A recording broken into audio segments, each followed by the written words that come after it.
Hello, everybody, and welcome to OKSDM, my channel where I make mistakes running games so you don't have to. But we won't be talking about too many mistakes today. Today, as you have noticed, I have a lovely special guest with me. Jay, please introduce yourself, and thank you so much for being here. Absolutely. Hello, I am Mosaic. I'm a very new but very eager D&D content creator. I've been DMing for about a year now and have been playing the game for just about as long, but played Magic the Gathering for quite a while, so got a little bit of a grasp of the game because of that. I make YouTube videos, a lot of fun ones where I give advice, but then also some ones about SpongeBob, but it's D&D, and I'm planning to do that with some other shows. And my main goal right now with D&D content creation is meeting with awesome creators like yourself, OKSDM. Well, I'm very happy to have you here. I have some questions prepared, but really we're just gonna hang out and talk about our hobby that we love so much.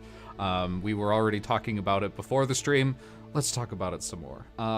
But first, I would like to do some rapid fire questions to figure out what kind of game master or dungeon master you are, because different pieces of advice and different experiences won't apply to all the tables. It really depends on who's running it and who's playing it, so I'd like to get a feel for sort of like what a game at your table is going to be like. So I got like, what is this, 1, 2, 3, 4, 5, 6 questions? Okay. And it's not exhaustive. We can turn any of them into a conversation if we feel like it. So my first one is, do you and your players enjoy like building / solving a mystery, like full on intricate murder mystery type of game? Interesting. When it comes to mysteries in D&D, I've always found it very difficult to navigate from the DM perspective, because being really diligent about making sure that they have the right clues is hard when there's just so much magic at play, you know what I mean? So they can easily find something way ahead of time, but then not really have anything to connect it to, and it's my job to try to reconnect it. But I just find that difficult sometimes. So in the way of us finding murder mysteries fun, I think when they happen by accident, they're really great. But for the most part, we don't delve into it on purpose. I feel like I'm pretty much the same way. Like, I like there to be some mystery, but I don't like having to keep track of a ton of clues that may or may not be found and figured out and pieced together. I'm not writing a novel for these people. I'm running a game and they're living the story, and that's much more difficult to balance because, you know, you're doing it live. Exactly. And then there's like detect magic specifically, where with some murder mysteries that can be really difficult. But it's not even the problem that players have the spell. It's sometimes you banking on them using it because it's available to them on a certain situation, and then they end up not using it. And then it almost feels like you left that clue on the table and you have to kind of like finagle how you want to give it to them anyway. Right. My next question is, in your games, are there romanceable NPCs? And we talked a little bit about this before we went live. Yes. There hasn't been anything super long-standing in my current campaign, even though it's very heavily based off of Waterdeep Dragon Heist, so it's a large city, a large world of NPCs for them to interact with. There's been definite flirting of certain NPCs, like in taverns, but I think my players are more, I guess I want to say, like, self-centered in their characters. Like, they want to progress their story and their story alone with their party, not necessarily with the people in the world. They kind of like view those people as tools, and then they're like NPCs they care for, but they never want to take the romantic route. But there was one character that I was not expecting, because I made them up on the spot. It was a vampire that was trapped in a basement, and it was covered in cloves of garlic. And they saved her, and I gave her this really bombastic, if you ever seen Modern Family, like Sofia Vergara voice. And one of my players was just enamored, just like on the other side of the screen, just like both hands, like, oh my god, I love her so much. And slowly but surely, they actually did build a relationship. In the epilogue that we did, they ended up getting married and traveling the world Aw. together, and it was very nice. But it also did kind of end up being one of those things where I think I was so new, I didn't know how to really interact with it, so I was just kind of like, she likes you. Ah. She didn't have much depth other than that. But I mean, I made her up on the spot, so it makes sense I didn't give her like a romantic angle. But yeah, that's how we've kind of navigated it thus far. I have not honestly done any romancing as a GM. I've only just started stepping foot into it as a player. I'm gonna be like focusing on that a lot in the future. I was part of a Pathfinder game that was like 30 something sessions long, live streamed over on Mistress Winter's Court Twitch channel. And oops, I accidentally flirted with my physical therapist, and then once the physical therapy was done, and it was a very weird relationship too, because like I was this halfling that's like thousands of years old because he was trapped in ice, and she was a catfolk who was, you know, helping rehabilitate me from being frozen for so long. Yeah.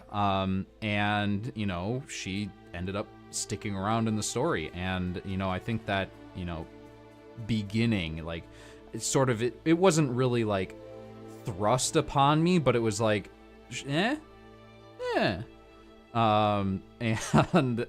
I just went with it. I played around with, like, what I could do story-wise with it a little bit, you know, saving her from whatever and getting angry when she was in danger because she's not really a fighter like the rest of us are. You know, classic tropes like that. And it was fun to play around with. So I'm going to be starting to, like, as a player first, like, roll romance into my character's stories and see how it goes. And hopefully be able to do that as a GM for my players in the future. It's just not something that I have in my toolbox yet. I feel that. How did that romance end up, like, concluding? Pretty good. Well, okay. I don't think we were going to do an epilogue at some point for the campaign, but we haven't yet. So it hasn't been like that story hasn't been tied off nicely. But you know, they love each other, and they will probably get married at some point. But you know, I'm still leaving that open just in case we do actually, we are actually able to like schedule an epilogue session.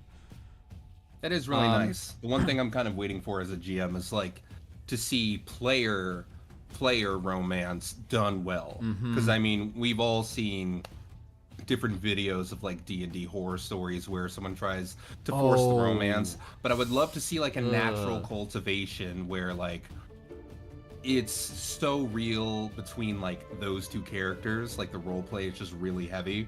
But then also the murderous DM in me, and not an intentional murderous DM, but if death happens, I love to see it because I love hills and valleys when it comes to D&D.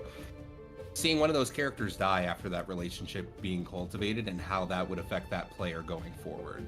Like, that just seems like an amazing arc for a player to have. I mean, like, that's just a classic. I've been using that for a very long time. Throw an NPC at the party that's like, I don't like you. Okay, you guys are all right, I guess. And then eventually best friends. And then rip them away with death. Or something along those lines. I think that was the first time I had more than one player at the table crying at the same time. And that's, wow. I swear, crying players in the certain situations at least is a badge of honor for game masters. Yes. Absolutely. That is like one of my main goals with every campaign is like I want each and every one of you for different reasons, or maybe all at the same time, but still each one of you to be crying at some point, because it's just such a good indicator of that you felt something, because you can laugh pretty easily, but to like feel something enough to cry, that means you are in this game with me and you are in this world.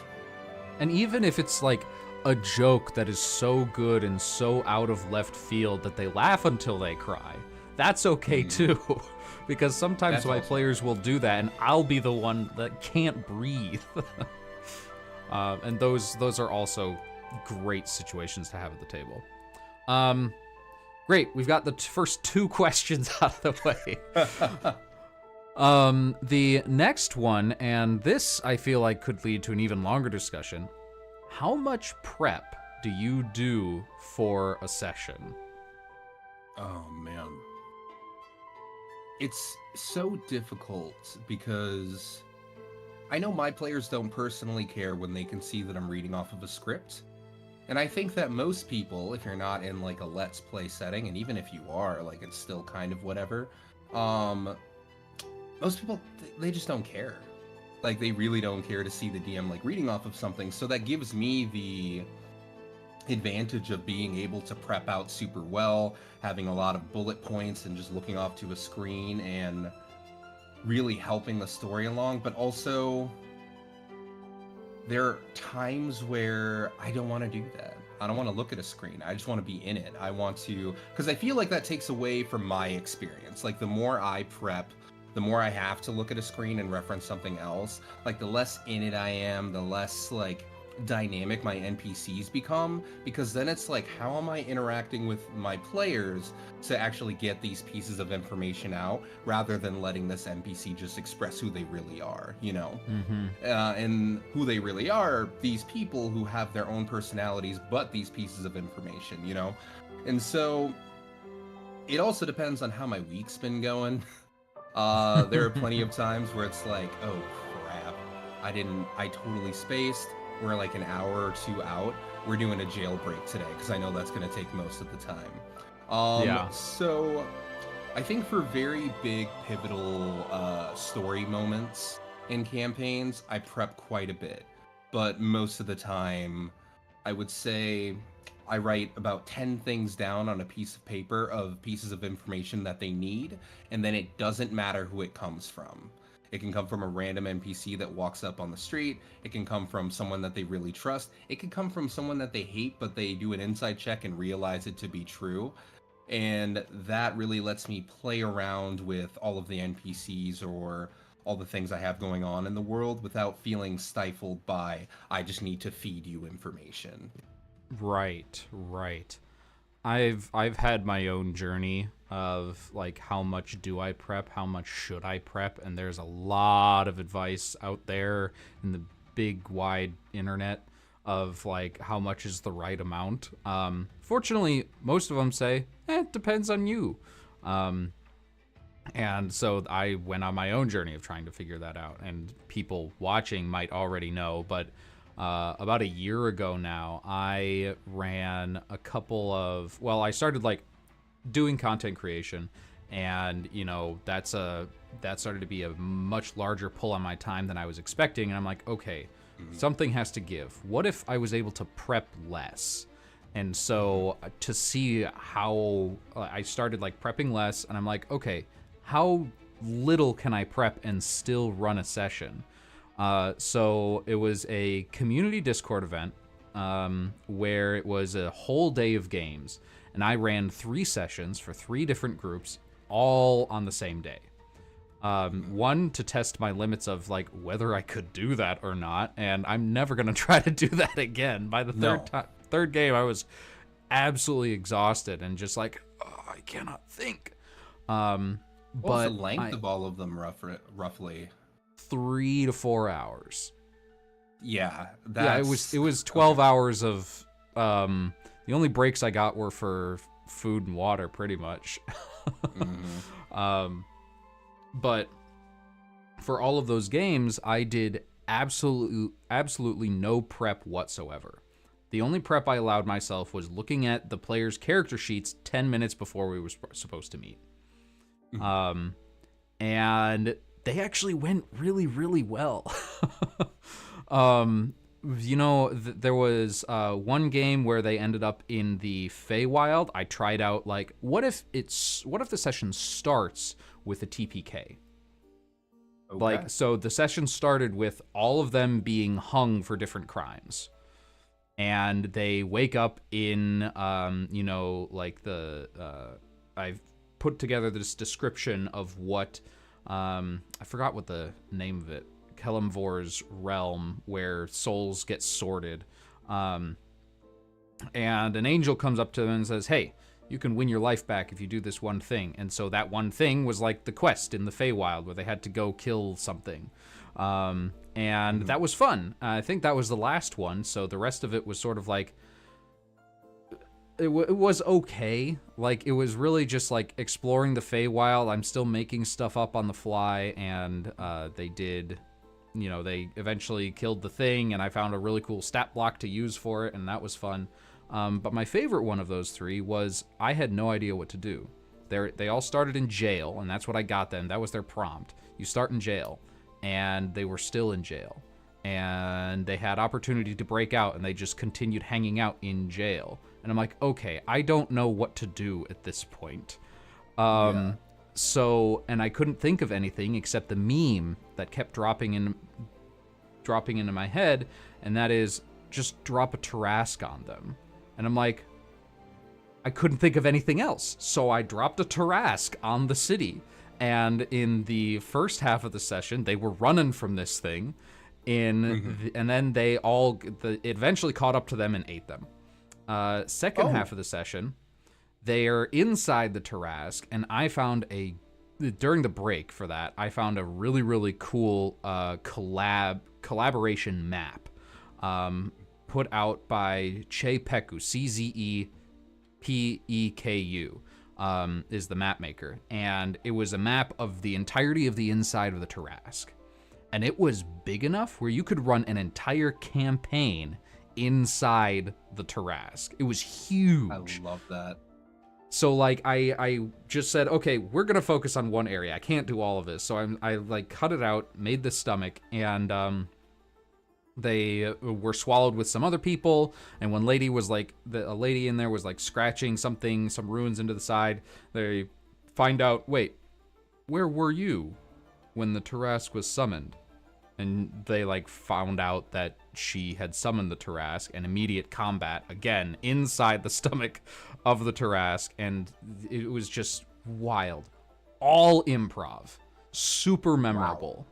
So I discovered by just trying that I don't really need to prep very much at all, especially if it's a one-shot. No. But that changes I think, for campaigns. Given the conversations that we've had so far, I would probably take a guess that you're fairly good, when you think about it, at taking notes. Nope. My notes are awful.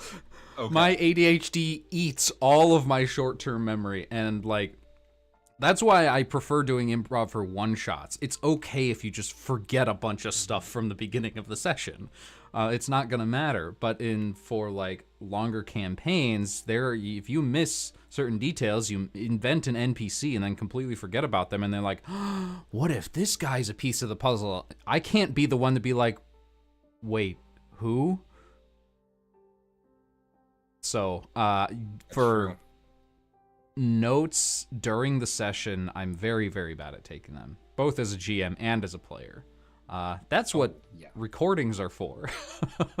Yeah, most of the GMs that I know actually record their sessions, which is something that I've thought about doing, but never really got around to it. Like, my memory is fairly good, so I don't, like, there was one piece of information from the first session of my first campaign that came up, and I was planning it for 8 months. And one of my players actually did take the note, and they're like, oh, wait, we found this in our first session. And I was so proud of them. But yeah, I'm able to like hold most of that stuff. So like, I don't really, all my players actually really good at taking notes. And I don't take that for granted. So I throw like the most minute little stuff out there, because like as soon as I say something that's like something they don't know, how do you spell that? And yeah, forever grateful for that, because it brings the story together really well when it gets to be super complex. But I think the best session that I ever ran was 100% improv, because I got super busy that week. And essentially all it was there was a town called Furtherton, and then another town called New Furtherton, and those places just didn't like each other. Um, but that actually had nothing to do with it. But they go here, and it's like a lesser version of New Furtherton, because New Furtherton has like different mechanics. They have a lot of technology, stuff like that. This place is still just pretty grassroots. So they go there. There's two large farms. They meet both of the farmers. One of them is an alcoholic who's like has all these crazy scrawlings on the ground, and then another one is this very highfalutin dude named, like, I think it was like Maxa Maximilian something really fancy. Yeah. Who's pretty much a jerk. Um, and they both think that the other is compromising their livestock because they're noticing numbers are dwindling over the last few months. The players come to find out that it's actually a chimera that is eating both of their livestock at night. Classic. And the cool part about it is, in this city, they're not super fond of magic. So they had a job board that they initially, went up to when they first got into the city. One of them was a task to go to Maximilian to see who's taken their livestock. The other was to the drunken man to see who took their livestock. And the third was to catch the naked wild man over by the river. So they go to the naked wild man by the river, and this I completely made up thinking they weren't going to go there. It would just be a funny little thing that happened. So what I did was they met him, and it was like a young adult man, and he wasn't actually naked, but he was just wearing a loincloth. And he was sitting there waiting for his mother, and she said that she was going to be back. It had been 10 years. So he was like 20 at the time. And after they took the job, found the chimera and fought it, what they found was his mother inside of the body of the chimera. And the reason that had happened was because, since they don't love magic so much, they were living on the outskirts of town by the river, and she was acting as the healer for the town. So people would come to her for healing properties, but they didn't like the other stuff that she did. And so they eventually just treated her like any classic witch, and essentially wanted to like exile her. So they forced her to drink this potion she had been working on, which helps people transmogrify into animals. So they force-fed her this. She turned into a chimera, and after they killed it, they reunited the family, and then they're like, let's get out of here. And I think they also set the rich guy's house on fire because he was a jerk, which was very fun. I enjoyed that part as well. And the guy who was left, the drunken guy, they stayed there for a few weeks, and he started to clean up his act, and then he ended up taking over pretty much all of the cattle production because the other guy had his house burned down, and he ended up just having a better life because he was not being driven crazy by the fact that he thought he was being terrorized by this rich guy. So I remember that session having so many fun things that ended up becoming inside jokes with each of the characters. And the thought that it was something that I completely came up with off the cuff is what really promotes me to keep improving. I would never do it for 4 games, was it, in a day? But it's something that as a DM, I think you should like challenge yourself to do every now and again, because we want to stay flexible, like we don't want to be bound by these books, because I feel like that starts to take away at it starts to eat away at our skill to do that if we don't, flex that muscle. Yeah, I 100% agree.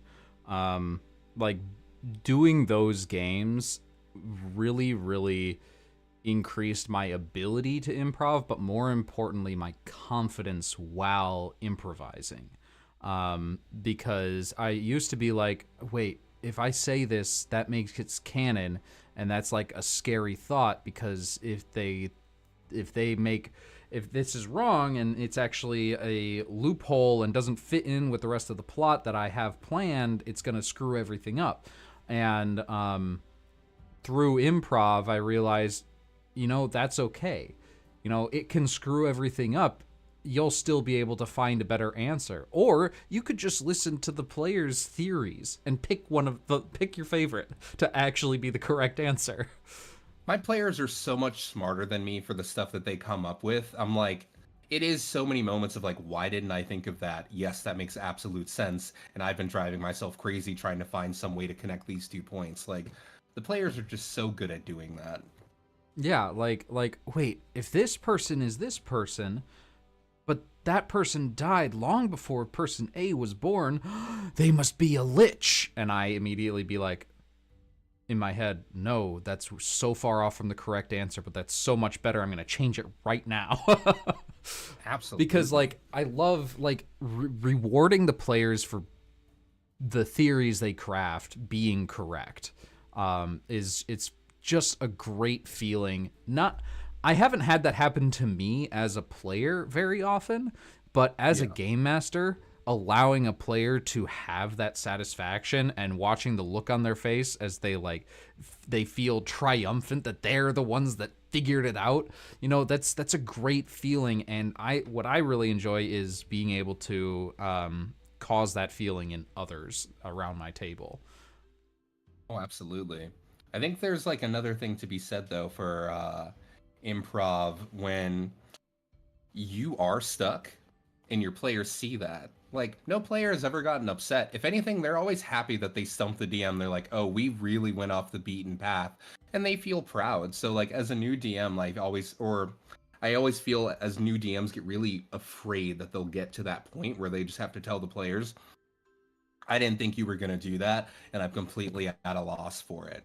Mm-hmm. That's totally fine. I think that's like one thing we need to be more willing to do is like give them that peek behind the screen and be like, hey guys, I don't really know where we're going from here. We're just kind of winging it. And they're just like, hell yeah, now we're all on this adventure truly together. Right. It's not we are being led along this path. Now the person that was supposed to lead us is lost with us. You know, and you know, actually that's a really, really good like one shot idea. Your guide gets lost, and that's exactly what happens in, you know, D&D games. Poetic. Next question. Absolutely. Um Ooh, this is a very important one, I think, and is a very probably the most distinct indicator between tables. Because there are two sides, really. It's not really sides, it's more of a spectrum of combat. How much at your table, on a scale of, let's say, 1 to 10, with 10 being combat has to happen every session, we stick to the rules, we are playing a board game, to 1 being we never fight, we just kind of make skill checks sometimes and improv everything, and just like we do theater around a table. Oh. My first campaign, and just off of, oh man, because yeah, it is so distinct table to table because that is one of my, I believe it's Level 1 Geek is the guide that I use for running my session zeros. And Okay. that is one of the questions on there about how much combat you want. Yeah. And so when we first discussed it for my first campaign, we wanted combat kind of every session, sometimes even twice a session. And with the format that I had, they were on a large island with a MacGuffin on the other side. So they had to cross this large valley, and it was literally shaped like a femur, and it was called Femora. They started on one end, and it's like, oh, it's in these like forests over here. We need to get to that. So they had to run through stuff, and things were always changing. So combat was easier to have crop up even randomly, and like it didn't need to make much sense, you know. Yeah. But with this new campaign being so heavily based off of Waterdeep Dragon Heist, it doesn't make sense that some random monster is just going to make it into the streets and I throw a fight at them. So that was an issue I had, was trying to contextualize every combat that we were having. So Mm-hmm. what I tried to do was say that in every single district in the city, there was a different severity of the wall um, and the protection that it provided. Yeah. And since there were monsters surrounding all around, when they get to lower income districts, there would be a lot more monsters just randomly roaming the streets. And the guards can't handle them all, so sometimes they would fight them. But with this newer campaign, combat definitely happens a lot less. I think it's probably every 2 to 3 sessions. Because it's just Mm. so RP heavy. I mean, there's a lot more puzzles that happen in lieu of that. Like, I definitely Yeah. promote the other two pillars of D&D in lieu of the combat being so sparse, but the thing about that is it makes combat matter so much more. And every time combat comes, they're excited, but they're also terrified because they know I'm not going to pull punches. And Right. because it's like nothing sucks more than killing your players with like a random goblin that they ran into in like Right? some barn. So it's like never would I. And if my players are watching this, don't turn away, plug your ears, because I'm never gonna kill them off of a throwaway combat, and I personally would never do that. I don't think DM should do that. If you do that, that's fine. If that's kind of the way of the world, as in like every combat's deadly, this world is set so yeah, even a straggler goblin can kill you with the right placed attack. Sure, but like from a narrative perspective, because I put the story first, I'm not gonna let that happen. So when they're in combats, it's very high stakes. Like I think at one point they had a mind flayer riding on the back of a dragon, Oh my and god. yeah, like if here's the thing, if you have a dragon, always have a spellcaster riding it. Just do it. It's so much cooler. One of my players actually, what did he do? He like polymorphed the fighter in our group into a T-Rex, and I had the mind flayer Classic. dominate beast and ride on top of it for a few turns, and it was so good. But Oh. so to answer the question, I do think combat is I think combat is actually probably my least favorite part of D&D. So, Wow. I really think so. And because of that, I like to run them less, and my table likes to run them less because what we enjoy doing is creating those relationships with the world around us to make those fights even more impactful, and that makes them so much more fun for all of us. Mm-hmm. But if it's a one Yeah. shot, like, oh yeah, I'm like all for like running combat pretty much like a gladiator style thing. Yeah. But I think with combat you just lose so much of the role play and you don't have to, but trying to be a DM and juggling all these numbers, strategies, and then also trying to role play these NPCs at the same time is an Mm-hmm. absolute nightmare. So I don't enjoy doing that. Um, but if it's like yeah, just like a gladiator one shot. I love doing that kind of stuff because then I don't have to focus on like the larger narrative at play. I I definitely see where you're coming from. Because it took me like you said you've been Hmm. playing D&D and real quick, have you played other tabletop role playing games yet? Honey Heist. That That was great counts. though. I That honestly, counts. I love Honey Heist. I'm looking into maybe starting a Avatar, The Last Airbender. Not me. I Yeah, want to play in one because it just yeah, looks so cool. But no, cool. I know I have like a Monster of the Week book and also a Masks the New Generation book that I've been Yeah. looking at. Hmm. But my goal is to try 2 different TTRPGs this year. But back to your question. Um, for combat, I have a lot to say to you about different TTRPGs, especially mine, but we'll get into that a different time because everyone Absolutely. watching this hopefully knows what Sagas is already, so I'm not going to bore them with that. But for combat, I, for the longest time, was in that seat of like combat is boring.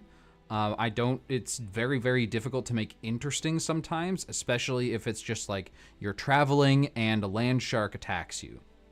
Why? It just does. It's there. You're in its territory. There's nothing to do with the plot. It's just some combat, you know.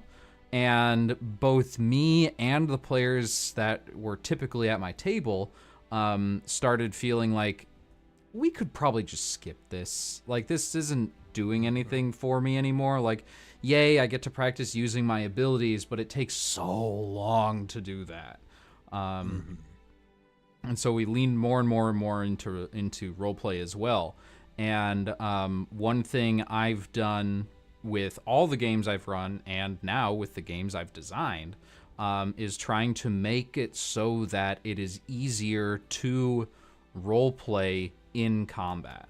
Because that I think is like the happy middle. That's the Goldilocks zone right there, is when, you know, you get to describe the epic final moves on the enemies. And so I've got mechanics in sagas that do this, and in D&D, I've tried a lot of different things. Some of my oldest and most popular videos on the channel go over a couple of different things to do this, how to do this. One of them is to delegate work to the players, namely tracking initiative and tracking how much damage the monsters have taken. Because those two are just numbers, and it's numbers that they should already know anyway. So I feel like the Dungeon Master should not have to do that.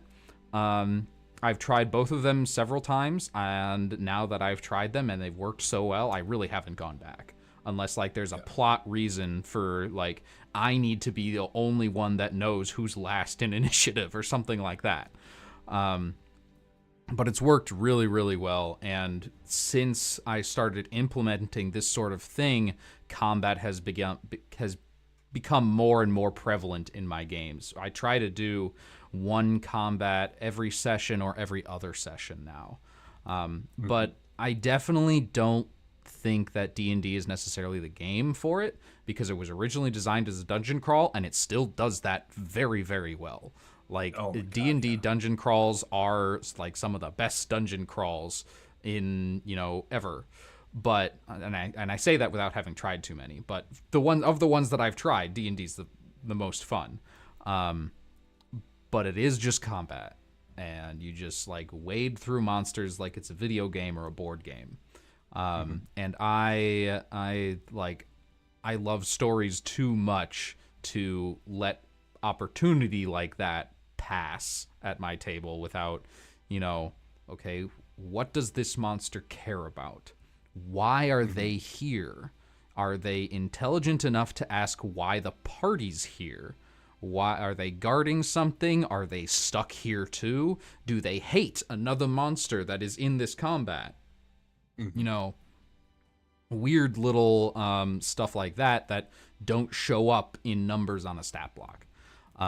So that's why it's really great with Baldur's Gate, specifically Baldur's Gate 3, which I, for the sake of people, even though it's been out since August, and if you're a big D&D fan, you should have already played it 20 times by now.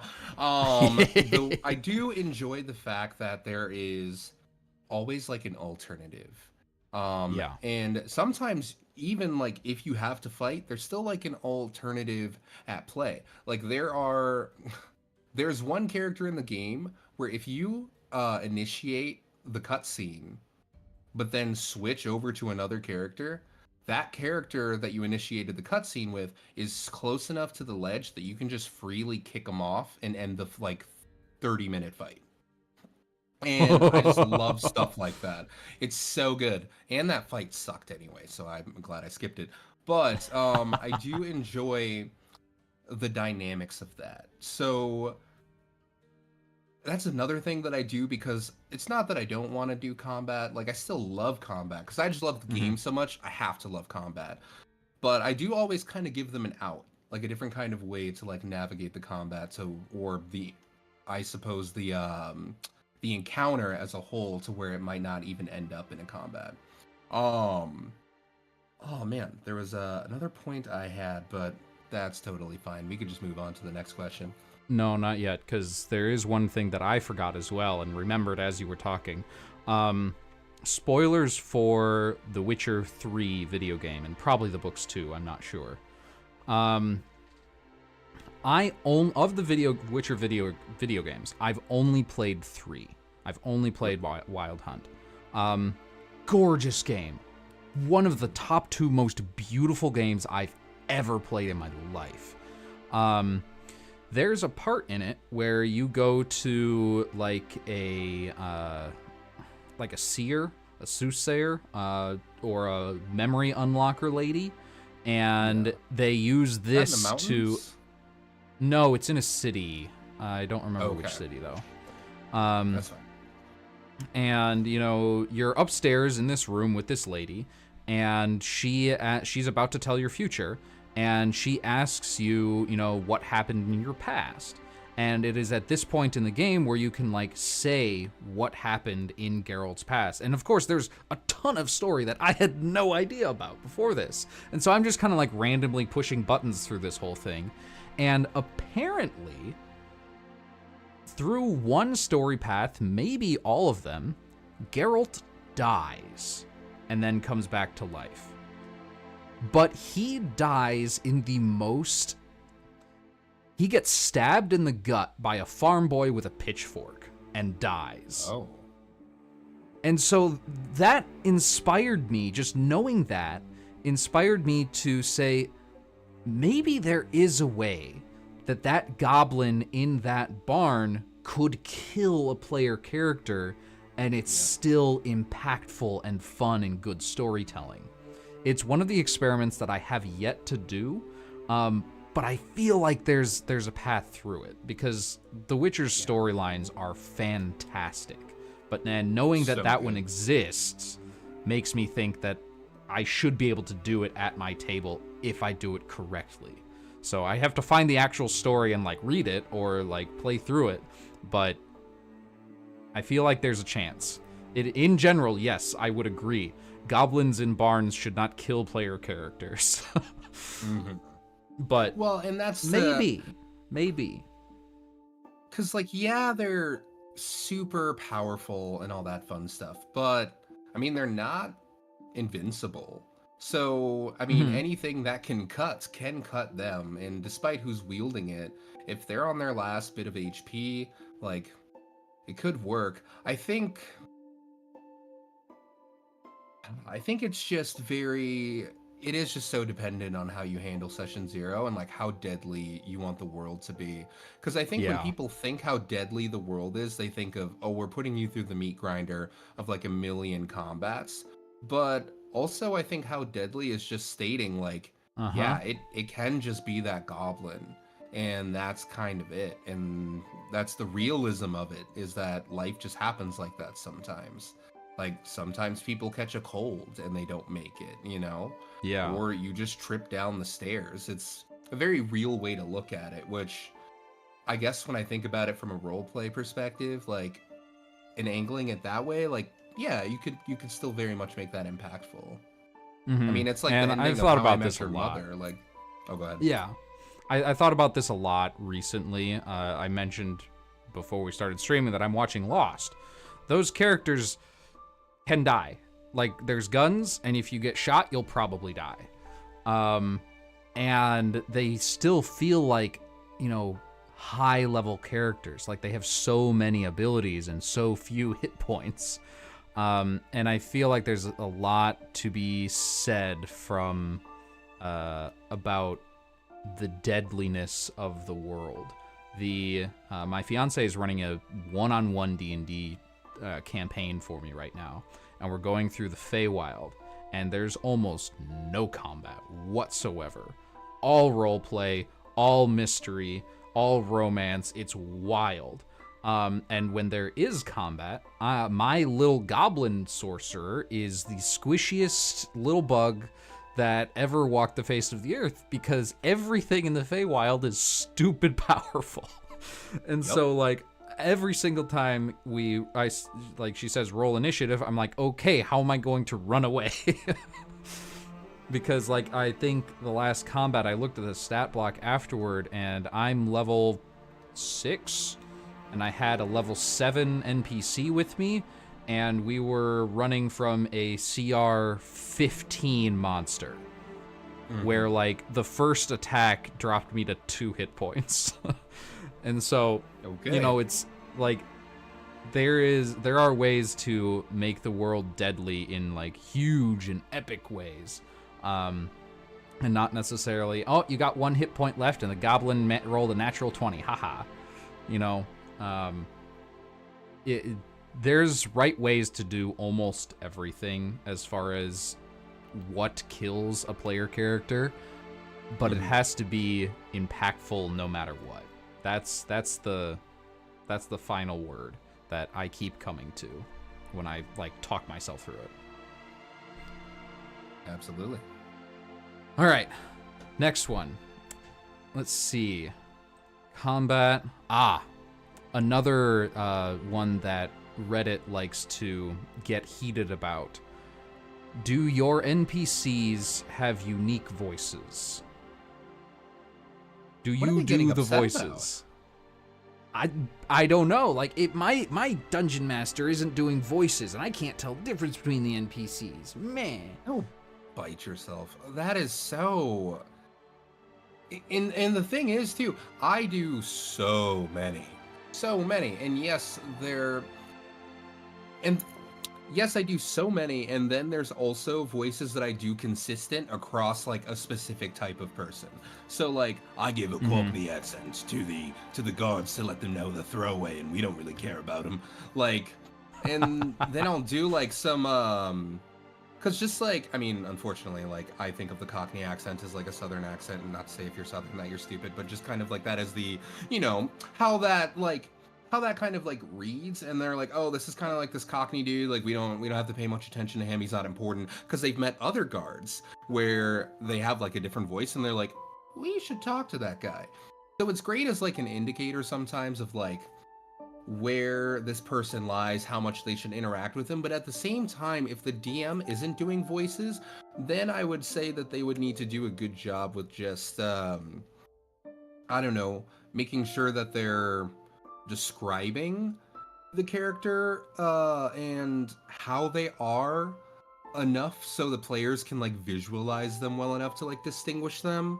But that's even just that's such a weird take, because like I tell every new dungeon master that I meet, like they're like, I just don't know if I'd be good at voices and stuff like that. I'm like, you don't have to do it. Like the only thing that I tell a new dungeon master to be mindful of is the tone, the speed, and maybe just pitch. Like, and by tone I mean just like if they're a very like angry kind of person, like just make them kind of gruff and just like very quick and like bitey on the words. But if they're like kind of timid, like it can be very like quick as well, but just in a kind of like they're trailing off at like the ends of the words. Just giving those type of like indicators to like honestly not waste insight checks and just like let those characters breathe life are going to be really important, you know what I mean? But yeah. I do all the voices, but for any player to expect that of the dungeon master is very odd to me. And it would also lead me to believe that they must be doing a very incredible voice. Because if they're not doling out the same thing, then it's like, what are they doing, you know? It's like, who are you to ask that if you don't have a special voice for your character? I think in general it is like, it is wrong to come into a game with hardline expectations of what should be done. There's a lot to be said about hardline expectations of what should not be done. That's very important. Safety tools are amazing and required at all my tables. But like, if you're requiring something to be done by the game master and like how they're telling it, or if you're requiring something as a game master, requiring something from the players, it doesn't really work out. One of my best friends, who played a lot of Dungeons & Dragons through like all of high school and college and all that, I sat down at the table with him for the first time, and he never spoke in character. Instead, when we were in scene, he would describe his character's actions and what they said by summary. And I'm like, wait, that's kind of brilliant. It was a new style of play. It was not, you know, you should be talking in character. This is how we're going to play this game. Please talk in character. In because that's not something that I wanted to do. That's not like that's a way to push that player away from the table. Because it's like maybe they're just not comfortable doing that, and he wasn't. But summarizing what they said and doing that instead of actually trying to say what they said in their voice, it was just so new and different to me. And I've like tried it a couple times, and I think I understand now where persuasion, intimidation, insight checks are most useful in those kinds of games. Because in a lot of the games that I'm at, because most of the games I play, almost all the games I play now are on camera for viewers. The people at those tables usually have a specific skill set, and they are able to convey like extreme intimidation or be very persuasive or tell when someone's lying. They can do that themselves, but maybe their character can't. And it makes it more difficult to separate what the player knows from what the character knows. So doing it, I tried a couple games that were just in summary. I'm like, let's try not talking in character, and it's fine if you slip into character. That's all right too.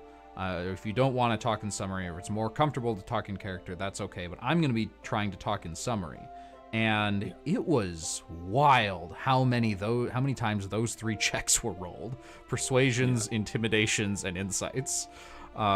Because and I finally like see what pieces of Dungeons and Dragons dungeon crawling roots have carried over into what it is today.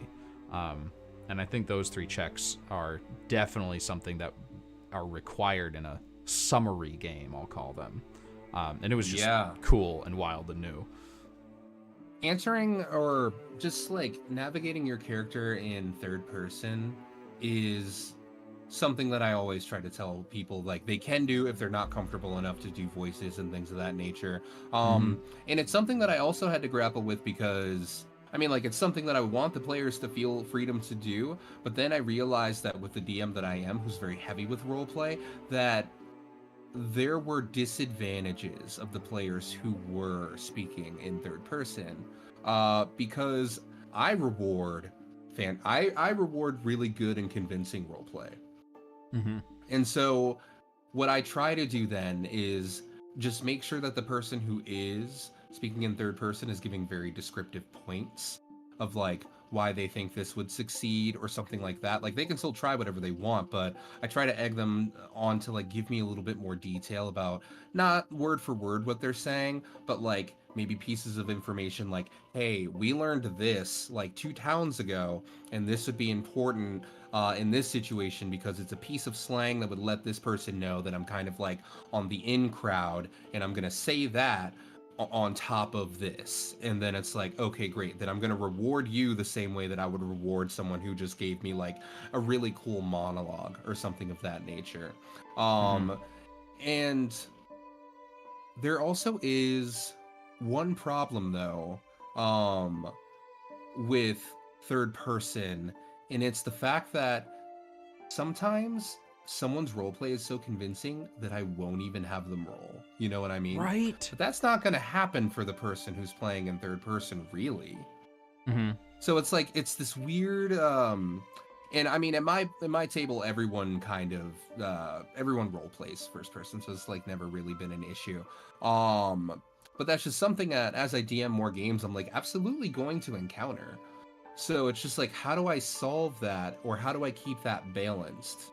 Because there's no like right answer in every situation, you know? It feels like a missed opportunity for, rewards because you're doing summary and not talking in character.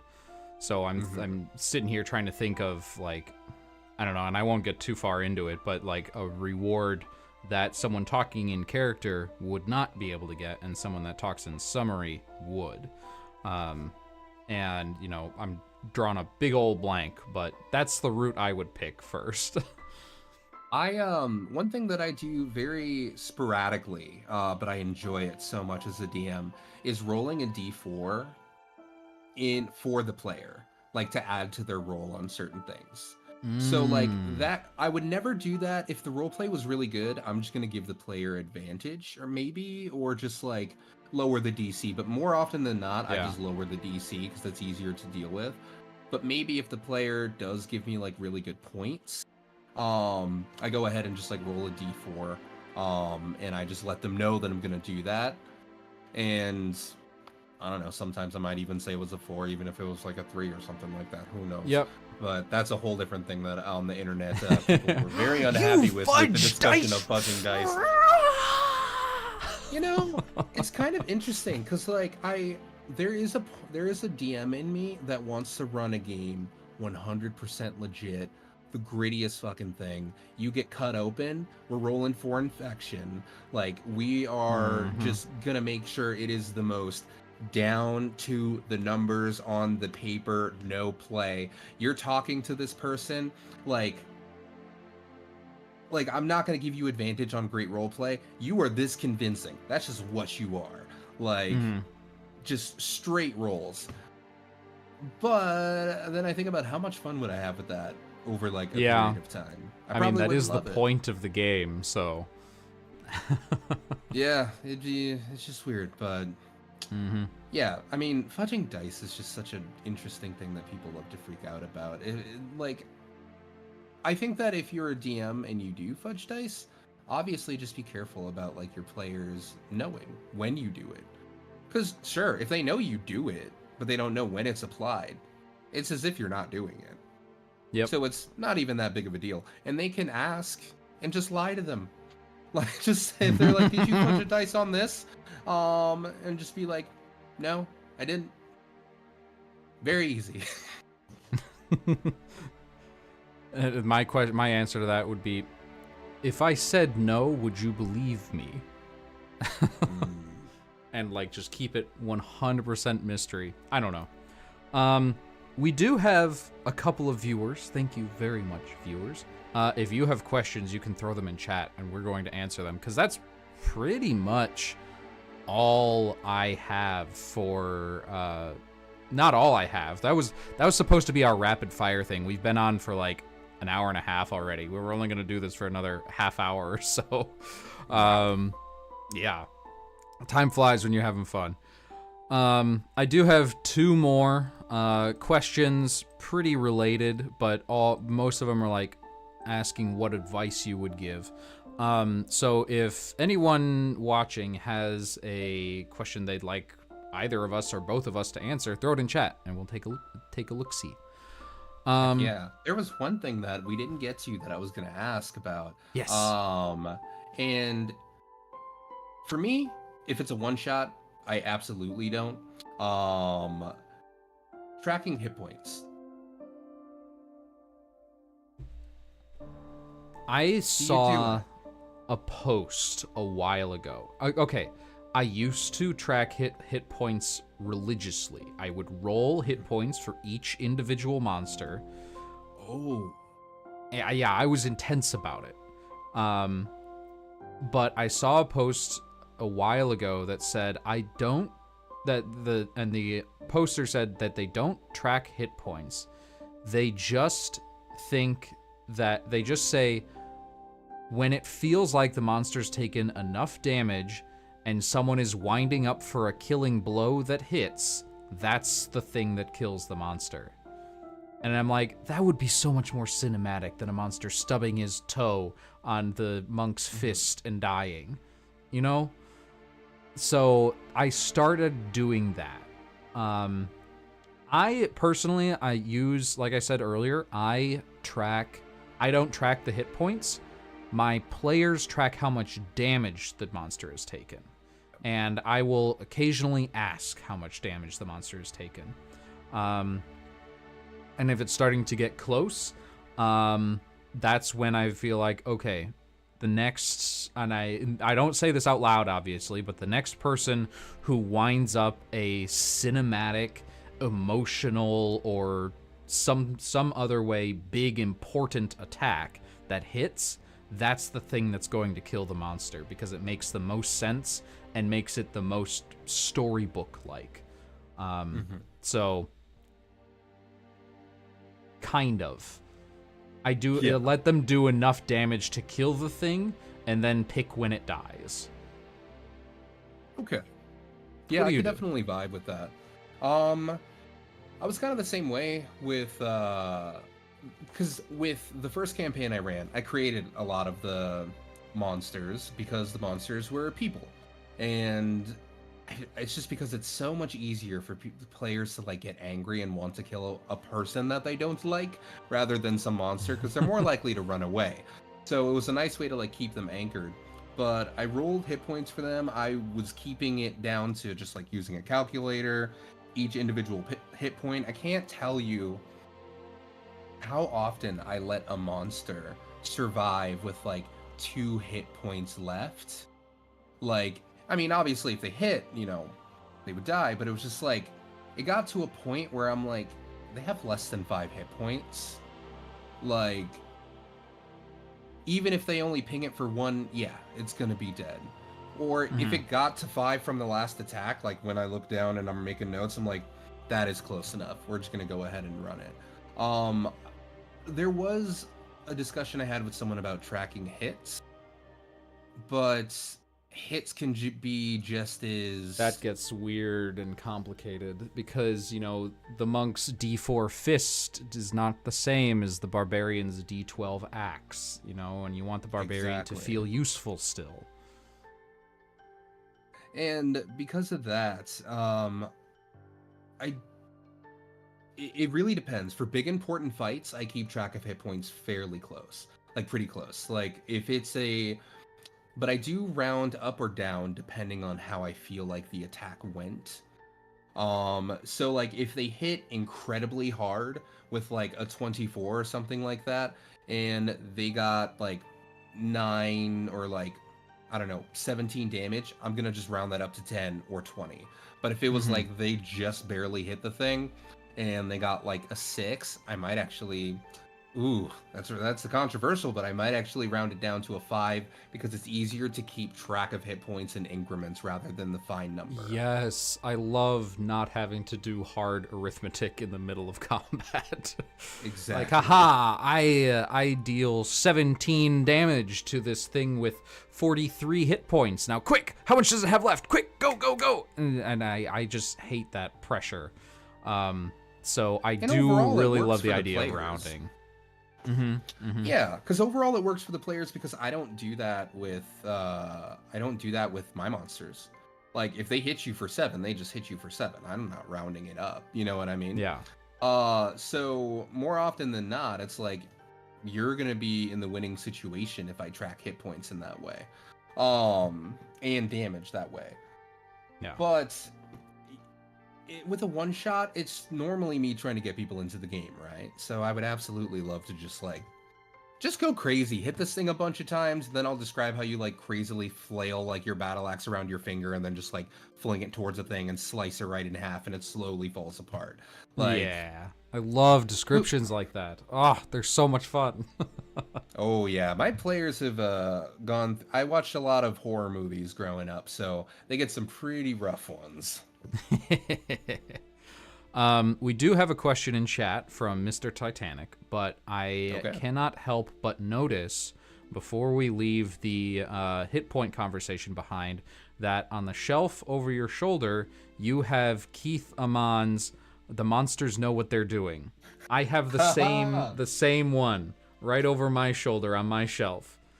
Let's go. Great book, especially for like dungeon masters that are trying to make combat more interesting. It's like for I don't know Keith personally, but this book is amazing. It really set me on the path to figuring out how to make combat interesting.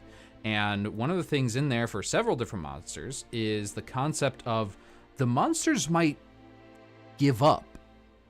Like, if you actually do want to keep track of exactly how many hit points the monster has left, the monster can, like, throw down their weapon or, like, start cowering and not attacking or try to run away. And then the players have to decide in character whether or not this thing gets to live. And that is always a tough decision for, especially good aligned characters. Like, this thing has hurt us and tried to kill us, and so we tried to kill it back, but now it's asking for mercy. Do we get to show it? And that comes up a couple of times in that book. So that is another way to handle, the monster only has 3 hit points left.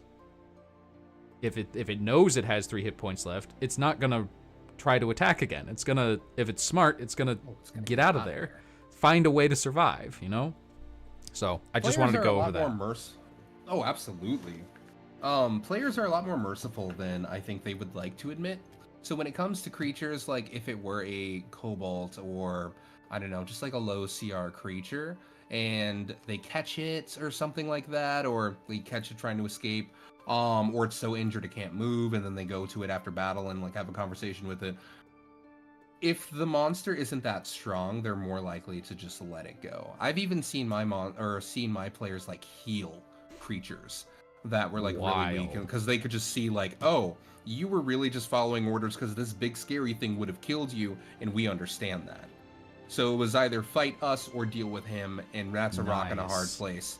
Let's get you out of here.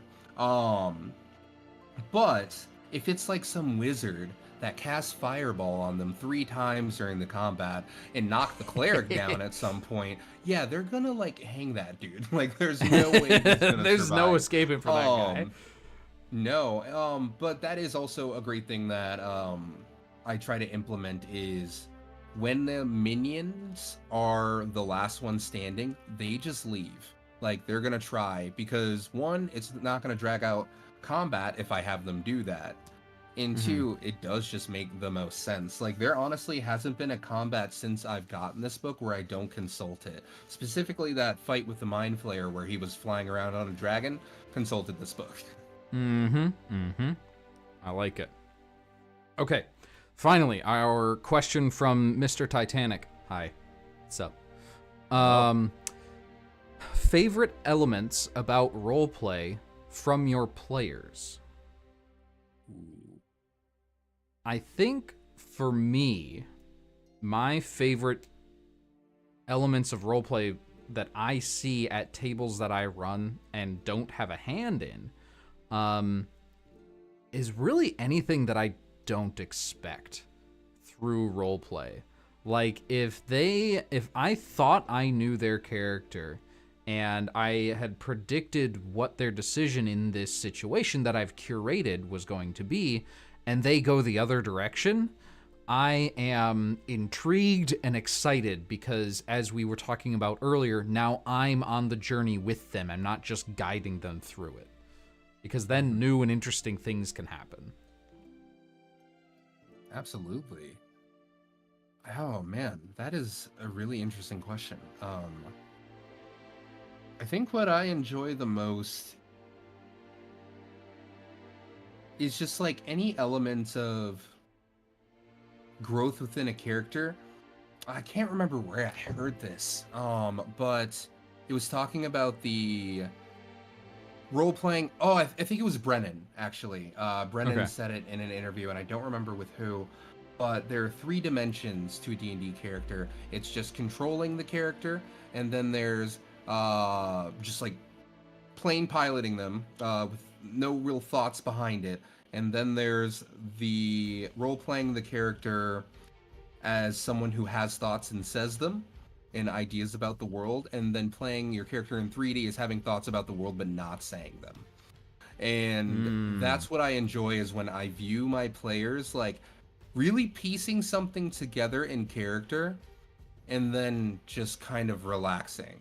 Because I know my players so much, I'm like, I really know you would have had something to say about that, but you're keeping it to yourself because you're just putting that in the chamber for later. And those are just really cool moments for me. Yes, 100% agree. When one of my players figures something out, and instead of being like too excited in the moment and blurting it out immediately, they get kind of like quiet excited because now they have something in the chamber. to like fire later at the most opportune moment, and they have time to craft how this connection, this piece of information comes out in the story, and it turns it in more from just like, you know, a game and into closer to more cinematic, more story-like, more compelling for everyone at the table. I 100% agree. I love those moments when a player holds on to something and uses it later. Players love a good piece of information more than they even love a magic item sometimes. Yes, it's true. One of the reward systems that I had was I did inspiration, you know, and I would, normally as the GM, I would be the one handing out inspiration, but I always forgot every time. I forgot that I was able to do that. I would just get excited. That was really, really cool. And then let's keep playing instead of, you know, break that up with here's a token. So I gave a token to each of my players to give to someone else during the session. Oh, wow. And that's worked pretty well, but sometimes they never used it. They would like get the reward and then it would burn up. Yeah. And so I gave them the option. The token can either carry over into the next session, and you won't be able to get this token. You have to use it at some point. Or you can turn in the token at the end of the session for a cool bit of relevant world lore. Oh. And so I had this list on my phone of like 20 things long for the campaign that is like adjacent and interesting, and you know all of the big players involved in this event, and you just like found this in a book one day, and it's just that piece of information that is likely to come up later. Might not be relevant now, but like being able to feel more make the world feel more alive by bits and pieces like that. I like that. And it was a very fun system. I like that system. a lot. Yeah, inspiration's always been a weird one, because I think when my players were lower level, they cared way more about it. But as you get to higher levels, you can give, like, there are certain subclasses that just give inspiration to itself because you can, because it's an ability. Yeah. And so they use it a lot less. So what they end up using it for is actually death saving throws.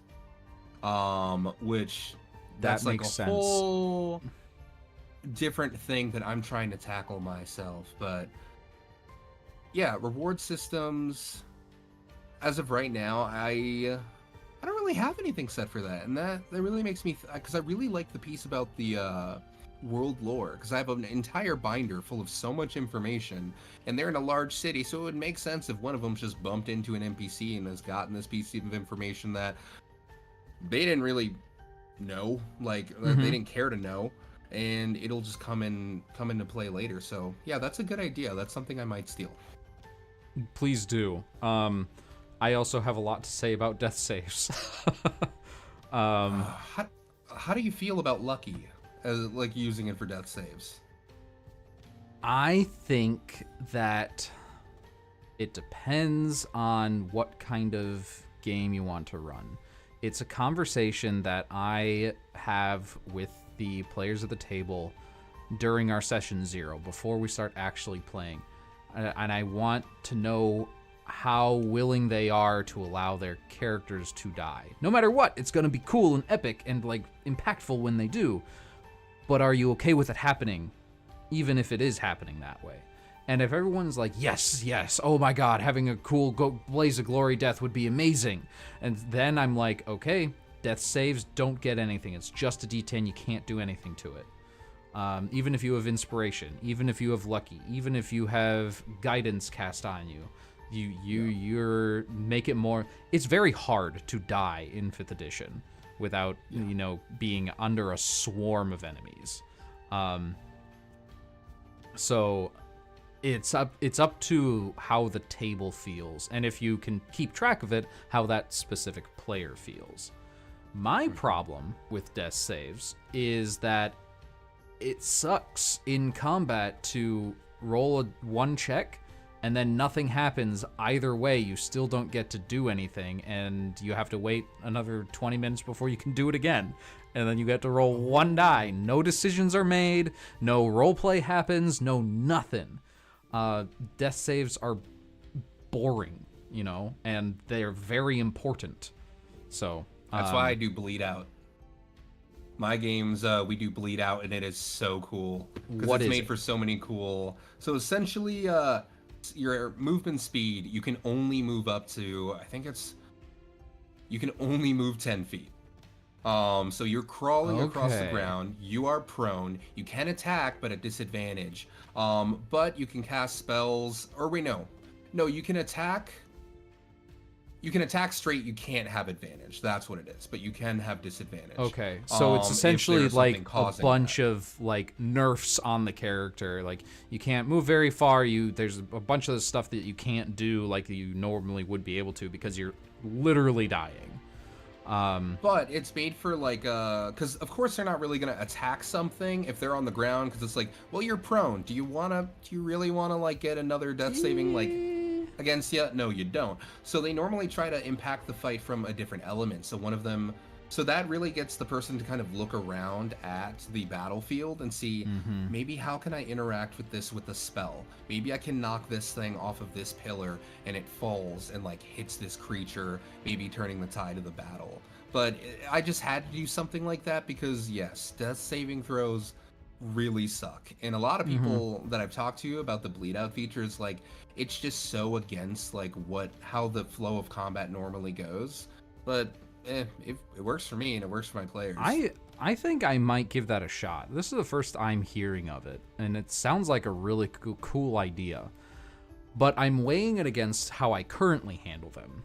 And that is, they are unconscious. They truly cannot do anything.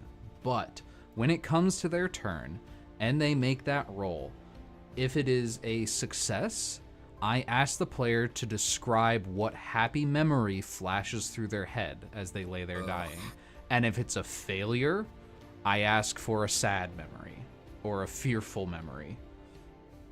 And that has led to so much like awesome backstory and character development and relationship building.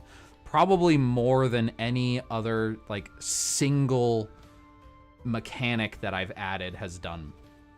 Because it's like it literally just hands the microphone to the player. They've had many turns to think about this. They're gonna have something amazing, and it works every time. That is such a bummer. I mean, it's great. Don't get me wrong. That is so sad. Like, yeah, oh man, making death saving fails even worse. Why don't you? But I love rubbing salt in my players' wounds. Well, and it's rough too because like what I'm assuming you probably do is like if they get 3, fails, those are 3 sad memories, but you probably cap it with a big one, like a big like kind of goodbye, but the opportunity to give like a good memory as well as they finally fade out. But I guess it's really up to the player. Like you said, you're handing them the microphone, so their last moments could be absolutely terrifying because they're literally looking into the eyes of their failure, of that person they can never save, and then they're gone. One other thing I really like to do about one other thing, because Mr. Titanic in chat is a player at one of my tables, my longest campaign, and several ones before that, and so he knows that the way the way I do death saves in campaigns is much more extreme, because I have had player characters die in those campaigns. Other thing I have is, like, even if the character dies, the player's gonna want to keep playing, right? Pretty much every time. In fact, maybe even more so now. So what are you gonna do? I mean, the classic answer is, okay, you get to roll up a new character and you get to slot into the party right where the dead character left off. And I feel that's kind of like, like we've done the replacement trope too many times because of how easy that mechanic is to do. So the last time I had a player character death in a campaign, I had already written out like huge paragraphs for each character, what happens to them after death. Like, where do they go? Based on their actions and deeds in life, where do they get sorted? Does anybody have like a devil have the contract on their soul? You know, and they get to role play through that. And usually I did like a one shot with the player and figured out a way for them to get brought back to life and slotted back into the story without any of the other players knowing. And it was huge and amazing. It was such a great reunion. It was very surprising and fun. So that's just another like backup I have for just in case the fight really goes badly. Having like a description for each character, what happens to them after death, and you can go from there. Oof, that's dark. Yeah, I mean, because very much in this that's world my games. of D&D, we've it's been described that there's, you know, there's different types of realms, you know, or places for them to go. Like, it would make sense that you would have some type of story for where they go. That is, but that is so. That'd be so sad to type those out. I think as a DM, I'd be like, oh, rough, because it's really looking at the death of my players in the face. Because I'm one of those DMs that like, oh, I mean, I truly don't want to see the players die because I haven't killed many characters. So, oof. Yeah, it leads to some memorable and very emotional moments at the table. Anyway, I think that's a great note to end on, to be honest. I had other two questions that were general, like, what's some advice you have for a new game master? And we've already kind of, like, given so many tips in this one call. So I think we'll wrap it there. We've already been talking for, like, 2 hours. It feels like 10 minutes. Yeah, I know. It's crazy. So real quick before we wrap, please let the viewers know, both live and watching the VOD, where they can find you and your content. Gotcha. Well, JMosaic on jmosaic.dnd on Instagram is where a lot of my people interact with me. Also on YouTube, J-Mosaic, releasing videos every week. Specifically working on the series of SpongeBob, but it's D&D. The upcoming episode is jellyfishing. And my favorite part of that video is all the damage that Squidward takes when he, honestly, just throughout the episode. So a lot of fun keeping track of that. And we're going to be doing some interviews on my YouTube channel as well with some pretty cool people. I'm going to keep some of them secret because there are some that I didn't even get to tell you, Dennis. How dare. But yeah, find me on YouTube, find me on Instagram. You'll see me. All right. Thank you so much, Jay. This has been an absolute pleasure to have you on and chat with you today. Thank you, all my viewers, for watching live. And if you're watching the VOD, thank you as well. We will see you later. And remember, everything is going to be okay. Goodbye, everybody.